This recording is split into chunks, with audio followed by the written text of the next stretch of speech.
शुरू। हाँ जी हाँ जी जी जी एक मिनट सर हो गया, कोई नहीं, 30 सेकंड 1 मिनट और ले लो, बाकी एक दो साथी कर रहे हैं।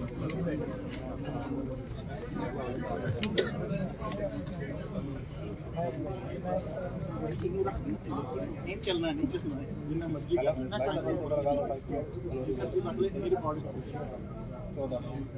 रिकॉर्ड पे रखिए, अपने को रखना कलोरी वाटर कलोरी वाटर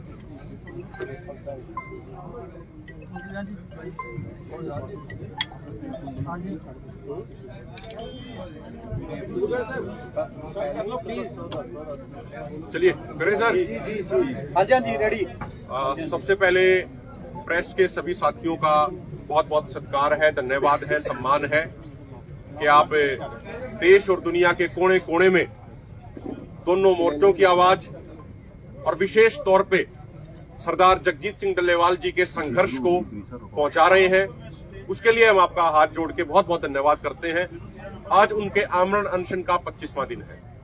साथियों, जो एक ये बहुत महत्वपूर्ण और अर्जेंट जो प्रेस कॉन्फ्रेंस बुलाई गई है, उसका कारण ये है कि आप सबको पता ही है कि कल दोनों फोरमों के फैसलों के अनुसार सरदार जगजीत सिंह डल्लेवाल जी ने और दोनों फोरमों ने फैसला किया था कि 2 बजे वीडियो कॉन्फ्रेंसिंग के माध्यम से माननीय सुप्रीम कोर्ट की कार्रवाई के साथ डल्लेवाल जी जुड़ेंगे और वो अपनी भावना प्रकट करेंगे माननीय सुप्रीम कोर्ट के सामने।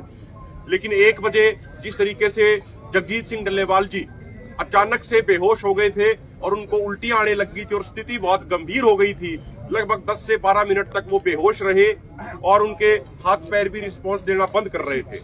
लेकिन डॉक्टरों के अथक प्रयासों के कारण, डॉक्टरों की बहुत मेहनत के कारण वो दोबारा होश में आ पाए। उनको कोई ट्रीटमेंट नहीं दिया गया, कोई दवाई नहीं दी गई। डॉक्टरों ने सिर्फ, जो एक्सपर्ट डॉक्टर हमारे यहाँ मौजूद हैं, उन्होंने उनकी पैरों की मूवमेंट कराई और मसाज दी। उसकी वजह से वो 10-12 मिनट के बाद होश में आ गए। लेकिन जैसे ही वो होश में आए तो उन्होंने सबसे पहला सवाल उनका ये था कि वीडियो कॉन्फ्रेंसिंग की क्या तैयारी चल रही है। 1:45 बजे वो लगभग होश में आए थे। डॉक्टरों ने और हम सब ने मना किया कि प्रधान जी आपका स्वास्थ्य ठीक नहीं है, लेकिन उसके बावजूद उन्होंने कहा कि नहीं, हमें जुड़ना है, मुझे जुड़ना है, मैं कुछ कहना चाहता हूं। अगर हम नहीं जुड़ेंगे तो एक गलत मैसेज पूरे देश के सामने जाएगा। तो हमने लगभग 2:15 बजे 2:20 के आसपास हम माननीय सुप्रीम कोर्ट की कार्रवाई से वीडियो कॉन्फ्रेंसिंग के माध्यम से डल्लेवाल जी जुड़े थे। 12 से 15 मिनट तक वो जुड़े रहे, लेकिन उनको बात रखने का मौका नहीं दिया गया। अब कारण क्या है वो तो माननीय सुप्रीम कोर्ट को ही पता है। जब हम ऑडियो का क्लिक करने की कोशिश कर रहे थे तो लिखा आ रहा था you can not unmute yourself. और आप सब हमसे बेहतर ढंग से जानते हैं कि जब ऐसे ऑनलाइन प्लेटफॉर्म्स होते हैं तो जो पेरेंट बॉडी जो इसको चला रही, जहां से ऑपरेट कर रही है, उसकी अनुमति के बिना कोई भी अनम्यूट नहीं हो सकता। बीच में 2 बार 3 बार वीडियो तो चली थी, वीडियो में डल्लेवाल साहब दिख रहे थे, लेकिन वो ऑडियो ऑन नहीं हो पाया, नहीं करने दिया गया। कुल मिला के उनको अपनी बात नहीं रखने दी गई। इतनी नाजुक हालत होने के बावजूद वो जुड़े थे माननीय कोर्ट का सम्मान करते हुए, संवैधानिक संस्थाओं का सम्मान करते हुए, लेकिन उसके बावजूद उनको बात रखने का समय नहीं दिया गया। उसके बाद दोनों फोरमों के नेताओं ने सरदार जगजीत सिंह डल्लेवाल जी से चर्चा करी, विचार विमर्श किया। तो सरदार जगजीत सिंह डल्लेवाल जी की भावनाओं का सत्कार करते हुए आज हमने ये तय किया है कि जो सरदार जगजीत सिंह डल्लेवाल जी अपनी भावनाएं माननीय सुप्रीम कोर्ट के सामने रखना चाहते थे, वो बेशक कल ना रख पाए हो, ना रखने दी गई हो, लेकिन आज लिखित तौर पे ईमेल के माध्यम से, फैक्स के माध्यम से और डाक के माध्यम से भी सरदार जगजीत सिंह डल्लेवाल जी की भावनाएं हम माननीय सुप्रीम कोर्ट के सामने अभी भेज रहे हैं। और उसके साथ हम वो सारे डॉक्यूमेंट अटैच कर रहे हैं जो अलग अलग समय हमारे साथ वायदा खिलाफी करी गई। जो संसद की स्थायी कमेटी ने अभी 2 दिन पहले जो रिपोर्ट दी है एमएसपी के विषय पे, जो एमएसपी के विषय पे पर्टिकुलर बोला गया है, volume number 1, page number 54, point number 7, ये पूरे तरीके से एमएसपी गारंटी कानून के लिए जो डेडिकेटेड है, उसकी भी एक कॉपी और अन्य प्रूफों की कॉपी माननीय सुप्रीम कोर्ट के पास हम भेज रहे हैं। सरदार जगजीत सिंह डल्लेवाल जी की भावना लिखित तौर पे उनके सामने हम भेज रहे हैं। ये आपको सूचना देनी थी। मेरा निवेदन है, सरदार इंद्रजीत सिंह कोटबुड्डा जी वो पंजाबी भाषा में इसी बात को बयान करेंगे। आदरणीय इंद्रजीत सिंह कोटबुड्डा जी। तो पहला तो सारी प्रेस का धन्यवाद करते हैं दोनों फोरमां वालों ਜੋ ਆਪਣਾ ਫੈਸਲਾ ਹੋਇਆ ਕਿ ਮਾਨਯੋਗ ਸੁਪਰੀਮ ਕੋਰਟ ਦੇ ਨਾਲ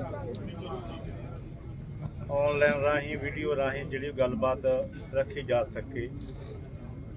ਔਰ ਤੁਹਾਨੂੰ ਇਹ ਸਾਰਾ ਪਤਾ ਹੀ ਆ ਕਿ ਜਿੰਨਾ ਵੀ ਕੋਰਟਾਂ ਦੇ ਫੈਸਲੇ ਆ ਜਾਂ 6-7 ਵਾਰ ਜੇਲ੍ਹਾਂ ਦੇ ਵਿੱਚ ਵੀ ਜਥੇਬੰਦੀਆਂ ਜਾ ਚੁੱਕੇ ਆ, ਪਰ ਉੱਥੇ ਵੀ 70% ਜਿਹੜਾ ਵਾ ਉੱਥੇ ਵੀ ਅੰਦਰਲੇ ਪਾਸੇ ਹਿੱਸੇ ਬਣਿਆ, ਦਫ਼ਤਰ ਬਣਿਆ ਕਿ ਜਿਹੜੇ ਕੋਰਟਾਂ ਨੂੰ ਜੋ ਕੈਦੀਆਂ ਦੀਆਂ ਜੋ ਤਰੀਕਾਂ ਜੋ ਗੱਲਾਂ ਬਾਤਾਂ ਜਿਹੜੀਆਂ ਵਾ ਉਹ ਵੀਡੀਓ ਰਾਹੀਂ ਹੀ ਪਹੁੰਚਦੀਆਂ। ਔਰ ਇਹਨਾਂ ਦੋਨਾਂ ਮੋਰਚਿਆਂ ਦਾ ਸਾਡਾ ਜਿਹੜਾ ਦੋਨਾਂ ਫੋਰਮਾਂ ਦਾ ਫੈਸਲਾ ਸੀ ਕਿ ਵੀਡੀਓ ਰਾਹੀਂ ਗੱਲਬਾਤ ਕਰੀ ਜਾ ਸਕੇ ਔਰ ਸੁਪਰੀਮ ਕੋਰਟ ਨੂੰ ਜੋ ਸਰਦਾਰ ਜਗਜੀਤ ਸਿੰਘ ਡੱਲੇਵਾਲ ਦੀ ਮਨ ਦੀ ਭਾਵਨਾ ਜਿਹੜੀ ਉਹ ਪੇਸ਼ ਕੀਤੀ ਜਾਵੇ।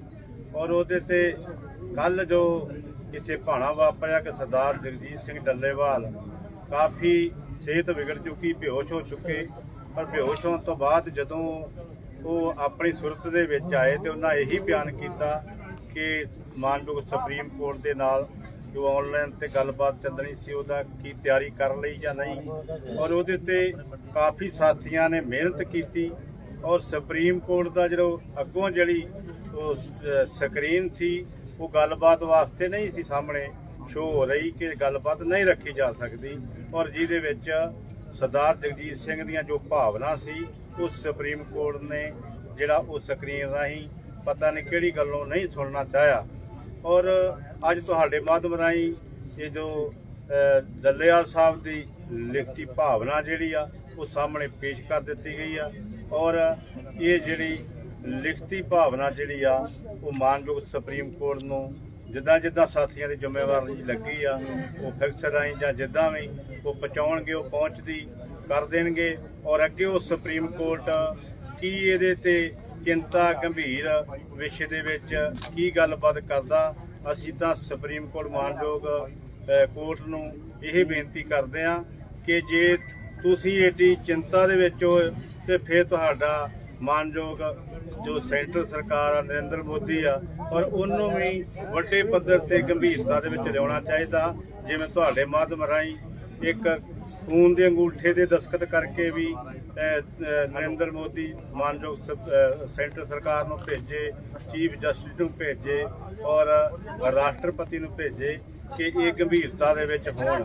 ਪਰ ਜੇ ਸੱਚੀ ਮੁੱਚੀ ਸਾਨੂੰ ਅਸੀਂ ਚਾਹੁੰਦੇ ਹਾਂ ਕਿ ਸੁਪਰੀਮ ਕੋਰਟ ਜਿਹੜਾ ਵਾ ਆਪਣੀ ਗੰਭੀਰਤਾ ਦੇ ਵਿੱਚ ਡੱਲੇਵਾਲ ਸਾਹਿਬ ਦੀਆਂ ਭਾਵਨਾ ਨੂੰ ਜਿਹੜਾ ਇਹ ਧਿਆਨ 'ਚ ਲੈਂਦੇ ਹੋਏ ਔਰ ਸਰਕਾਰ ਨੂੰ ਇਨਵੋਲਵ ਕਰਕੇ ਔਰ ਸਾਹਮਣੇ सारे भारत दे पेश कर सकन। धन्यवाद जी। एक बात मैं आपके माध्यम से रखना चाह रहा हूँ। बहुत सारे पत्रकार साथी ये जानना चाह रहे थे कल रात को कि जो टीमें आई मेडिकल टीमें उन्होंने कौन कौन से टेस्ट किए हैं। ये तो क्लियर हमने पहले ही कर दिया था, किसी तरह की कोई ट्रीटमेंट ना तो ली है ना आगे लेंगे। बाकी जो टेस्ट क्या क्या हुए, आदरणीय सुखजीत सिंह अद्दो-झंडे जी उस पूरे मामले को कोऑर्डिनेट कर रहे थे, उनकी मॉनिटरिंग थी उस पूरे में। जो टेस्ट हुए हैं कल वो आदरणीय सुखजीत सिंह अद्दो-झंडे जी रखते हैं। चिट्ठी ਦੇ ਵਿੱਚ ਕਿਹੜੀਆਂ ਭਾਵਨਾ ਲਿਖੀਆਂ ਨੇ? मैं ये इसके बाद में अगर आप चाहेंगे चिट्ठी भी पढ़ के सुना देंगे एक बार। ये इनके ਪੱਤਰਕਾਰ ਦੋਸਤੋ, ਕੱਲ ਜੋ ਸੁਪਰੀਮ ਕੋਰਟ ਨੇ ਮੌਖਿਕ ਆਦੇਸ਼ ਜਿਹੜੇ ਆ ਉਹ ਦਿੱਤੇ ਸੀਗੇ ਕਿ ਡੱਲੇਵਾਲ ਸਾਹਿਬ ਦਾ ਬਲੱਡ ਸੈਂਪਲ, ਕਿਉਂਕਿ ਜਿਹੜਾ ਏਜੀ ਪੰਜਾਬ ਸੀ ਉਹਨੇ ਕਿਹਾ ਤਾਂ ਡੱਲੇਵਾਲ ਸਾਹਿਬ ਦੀ ਹਾਲਤ ਸਥਿਰ ਆ। ਮੈਨੂੰ ਸਮਝ ਨਹੀਂ ਆਈ ਕਿ ਆਪਾਂ ਕੱਲ ਵੀ ਕਿਹਾ ਕਿ ਏਜੀ ਜਿਹੜਾ ਕੋਈ ਡਾਕਟਰ ਨਹੀਂਗਾ, ਸਿਹਤ ਬਾਰੇ ਜਿਹੜੀ ਜ਼ਿਆਦਾ ਜਾਣਕਾਰੀ ਡਾਕਟਰ ਦੇ ਸਕਦੇ ਆ। ਔਰ ਸੁਪਰੀਮ ਕੋਰਟ ਨੇ ਸੇਮ ਕੁਐਸਚਨ ਨਾਲ ਕੀਤਾ ਕਿ ਤੁਸੀਂ ਕਿਸ ਤਰ੍ਹਾਂ ਕਹਿ ਸਕਦੇ, ਤੁਸੀਂ ਐਕਸਪਰਟ ਹੋ ਇਸ ਮਾਮਲੇ ਦੇ। ਸਾਨੂੰ ਡੱਲੇਵਾਲ ਸਾਹਿਬ ਦੀਆਂ ਜਿਹੜੀਆਂ ਬਲੱਡ ਸੈਂਪਲ, ECG ਔਰ CT ਸਕੈਨ, ਇਹ ਤਿੰਨ ਜਿਹੜੀਆਂ ਰਿਪੋਰਟਾਂ ਸਾਨੂੰ ਕੱਲ ਪੇਸ਼ ਕੀਤੀਆਂ, 12:30 ਦਾ ਟਾਈਮ ਦਿੱਤਾ ਹੋਇਆ ਸੀਗਾ। ਸੋ CT ਸਕੈਨ ਦੇ ਪੋਸੀਬਲ ਨਹੀਂ ਸੀਗੇ ਡੱਲੇਵਾਲ ਸਾਹਿਬ ਨੂੰ ਇੱਥੋਂ ਮੋਰਚੇ ਤੋਂ ਲੈ ਕੇ ਜਾਣ ਦੀ। ਬਲੱਡ ਸੈਂਪਲ ਔਰ ਜਿਹੜੇ ECG ਆ ਉਹ ਜਿਹੜੀ ਆ ਕੱਲ ਡਾਕਟਰਾਂ ਦੀ ਟੀਮ ਆਈ ਸੀਗੀ, ਸਾਡੇ ਫਾਈਵ ਰਿਵਰ ਦੇ ਡਾਕਟਰ ਵੀ ਸੀਗੇ ਔਰ ਜਿਹੜੇ ਸਰਕਾਰੀ ਆਏ ਸੀ ਉਹ ਵੀ ਸੀਗੇ। ਬਲੱਡ ਸੈਂਪਲ ਔਰ ਜਿਹੜੀ ECG ਆ ਉਹ ਆਪਾਂ ਉਹਨਾਂ ਨੂੰ ਕੱਲ ਦਿੱਤੇ ਸੀਗੇ ਪ੍ਰਸ਼ਾਸਨਿਕ ਅਧਿਕਾਰੀਆਂ ਦੀ ਮੌਜੂਦਗੀ ਦੇ ਵਿੱਚ। ਉਹਦੀ ਰਿਪੋਰਟ ਅਸੀਂ ਮੰਗ ਰਹੇ ਹਾਂ ਕਿ ਰਿਪੋਰਟ ਸਾਨੂੰ ਵੀ ਇੱਕ ਕਾਪੀ ਦਿੱਤੀ ਜਾਏ ਔਰ ਉਹ ਅੱਜ ਸੁਪਰੀਮ ਕੋਰਟ ਜਿਹੜਾ ਉਹ ਰਿਪੋਰਟ ਪੇਸ਼ ਕੀਤੀ ਜਾਊਗੀ ਪੰਜਾਬ ਸਰਕਾਰ ਵੱਲੋਂ। ਇੰਨਾ ਹੀ ਹੈ, ਕੋਈ ਸਵਾਲ ਨਹੀਂ। एक मिनट। हाँ जी ਸਮਝੋ ਜੀ, ਥੋੜਾ ਦੱਸੋ ਸਾਨੂੰ ਕੀ ਬੋਲ ਰਹੇ ਜਗਜੀਤ ਸਿੰਘ ਡੱਲੇਵਾਲ ਦੇ ਜਿਹੜੇ ਅੱਜ ਸੁਪਰੀਮ ਕੋਰਟ ਨੂੰ ਭੇਜ ਰਹੇ ਹੋ। जो आदरणीय, मैं एक बात स्पष्ट करूं कि ये भावना व्यक्त करी है, कोई चिट्ठी या पत्र नहीं है, ये भावना व्यक्त करी है। अब प्रिसाइज जो उसका शब्द है, जो उन्होंने भावना व्यक्त करी है, मैं आपके सामने एक बार पढ़ के सुना देता हूँ। दिनांक 20/12/2024, माननीय न्यायाधीशगण, सुप्रीम कोर्ट भारत, एमएसपी गारंटी कानून समेत 13 मांगों को लेकर संयुक्त किसान मोर्चा गैर राजनीतिक एवं किसान मजदूर मोर्चा के नेतृत्व में चल रहे आंदोलन के तहत मेरे आमरण अनशन का आज 25वां दिन है। मुझे खबरों से पता चला कि आप मेरे स्वास्थ्य को लेकर काफी चिंतित हैं। आपकी भावना का मैं सम्मान करता हूं। मैं आपसे विनम्रता पूर्वक निवेदन करना चाहता हूं कि मेरी जिंदगी से ज्यादा महत्वपूर्ण उन किसानों की जिंदगियां थी जिन्होंने सरकारों की गलत नीतियों के कारण आत्महत्या कर ली। पहले सिर्फ किसान एवं खेतीहर मजदूर ही एमएसपी गारंटी कानून की मांग कर रहे थे, लेकिन अब तो खेती के विषय पर बनी संसद की स्थायी समिति ने भी अपनी रिपोर्ट पहला volume point number 7 page number 54 पर स्पष्ट कर दिया है कि एमएसपी गारंटी कानून बनाया जाना चाहिए और इससे किसानों, ग्रामीण अर्थव्यवस्था एवं देश को बहुत फायदा होगा। एमएसपी गारंटी कानून से किसानों की क्रय शक्ति बढ़ेगी, जिससे देश की अर्थव्यवस्था को बहुत फायदा होगा। यह संसद की सर्वदलीय कमेटी है जिसमें सभी राजनीतिक पार्टियों की तरफ से 31 सांसद शामिल हैं। मैं आपसे निवेदन करता हूं कि आप केंद्र सरकार को जरूरी दिशा निर्देश दें कि संसद की कमेटी की रिपोर्ट एवं किसानों की भावनाओं का सम्मान करते हुए एमएसपी गारंटी कानून बनाया जाए, जिससे किसानों की आत्महत्या बंद हो सके। मैं आपके संज्ञान में यह भी लाना चाहता हूं कि हम जिन मुद्दों पर आंदोलन कर रहे हैं, ये सिर्फ हमारी मांगे नहीं बल्कि अलग अलग सरकारों द्वारा हमसे किए गए वायदे हैं। 2011 में जब माननीय प्रधानमंत्री नरेंद्र मोदी गुजरात के मुख्यमंत्री पद पर रहते हुए उपभोक्ता मामलों की कमेटी के चेयरमैन थे, तो उन्होंने तत्कालीन प्रधानमंत्री माननीय डॉक्टर मनमोहन सिंह को रिपोर्ट भेजकर कहा था कि किसी भी व्यापारी द्वारा किसी भी किसान की फसल सरकार द्वारा निर्धारित एमएसपी से नीचे नहीं खरीदी जानी चाहिए और इसके लिए कानून बनाना चाहिए। लेकिन 2014 में सत्ता में आने के बाद पीएम मोदी ने अब तक खुद की सिफारिश लागू नहीं करी है। किसानों की आत्महत्या रोकने के लिए बनाए गए डॉक्टर स्वामीनाथन आयोग ने 2006 में अपनी रिपोर्ट दी। 2014 तक यूपीए की सरकार सत्ता में रही, लेकिन उन्होंने रिपोर्ट लागू नहीं करी।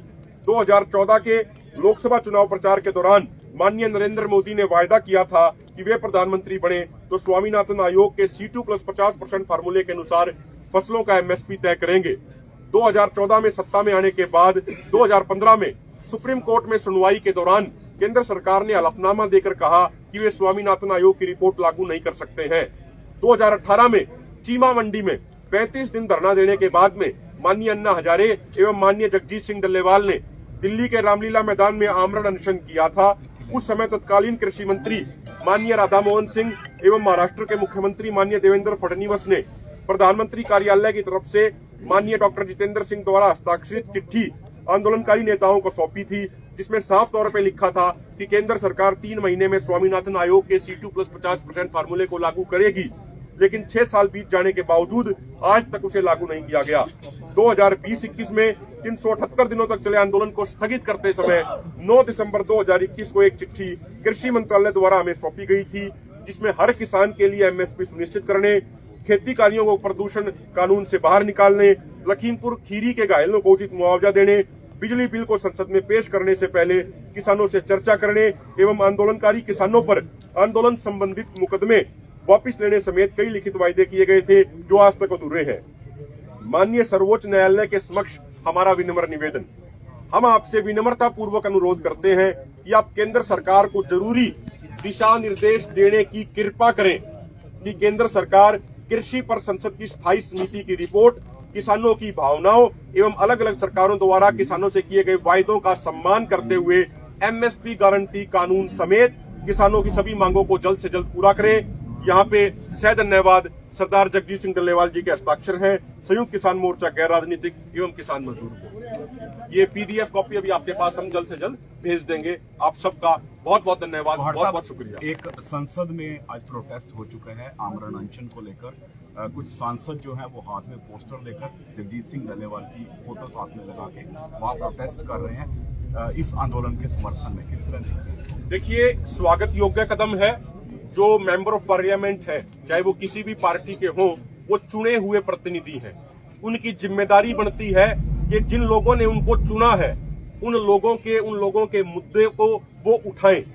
तो यदि कोई भी माननीय सांसद इस तरीके से सरदार जगजीत सिंह डल्लेवाल जी की फोटो लेके दोनों मोर्चों की मांगों को संसद के अंदर उठाता है, हम उसका स्वागत करते हैं और ये भी निवेदन करते हैं, ये ऐसा मुद्दा है, जैसा पहले डल्लेवाल साहब ने भी कहा, ये मुद्दा एक तरीके से फंडामेंटल राइट से जुड़ा हुआ है। ये राइट टू लिव, जीवन जीने के अधिकार के समान है, क्योंकि एमएसपी मिनिमम सपोर्ट प्राइस, न्यूनतम समर्थन मूल्य, यानी कम से कम इतना दिया जाए ताकि वो जिंदा रह पाए। तो ऐसे मुद्दे पे तमाम पॉलिटिकल पार्टियां अपने आपसी मतभेद भुला के इस मुद्दे पे कम से कम एकजुट हो, देश के अन्नदाता की जिंदगियों को ध्यान में रखते हुए सारे एकजुट होकर एमएसपी गारंटी कानून बनवाने में सहयोग करें। अभिमन्यु जी, ये डल्लेवाल जी की मेडिकल रिपोर्ट जो आ गई है, जो कल सरकार के डॉक्टरों ने टेस्ट किया, तो उसमें सभी पैरामीटर जो है वो लगभग ठीक आ रहे हैं। किस तरह देखते हैं आप? देखो, हमने तो अभी कोई रिपोर्ट देखी नहीं है। मैं आपसे ही एक विनम्रता पूर्वक निवेदन करना चाह रहा हूं, आप हमारे लिए बड़े सत्कार के योग्य हैं। 25 दिन जिस व्यक्ति को अनशन पे हो गए, पानी पीने के अलावा उसने ना तो कुछ और चीज पी ना कुछ और खाया, तो क्या ये प्रैक्टिकल है कि सब कुछ नॉर्मल आ जाएगा? मुझे लगता है ये हम सबको खुद से भी सोचना चाहिए। अगर हम सब लोग, मैं अपने ऊपर बात कर रहा हूं, इंद्रजीत सिंह कोटमुडा जी बैठे, मैं बैठा हूं, अब 25 दिन की छोड़िए, अगर हम दोनों लोग या बाकी साथी अगर 25 घंटे कुछ ना खाएं तो हालत खराब हो जाती है। तो इसीलिए ये कहना कि सब कुछ नॉर्मल है, मुझे लगता है कि ये उचित नहीं है। बाकी जो डॉक्टरों की रिपोर्ट आ रही है, वो रिपोर्ट लगातार वो साझा कर रहे हैं। तो अभी कल जो टेस्ट हुए उसकी क्या रिपोर्ट है, क्या रिपोर्ट नहीं है, उसके बारे में अभी हमें कोई जानकारी नहीं है, वो रिपोर्ट हमसे साझा नहीं हुई है।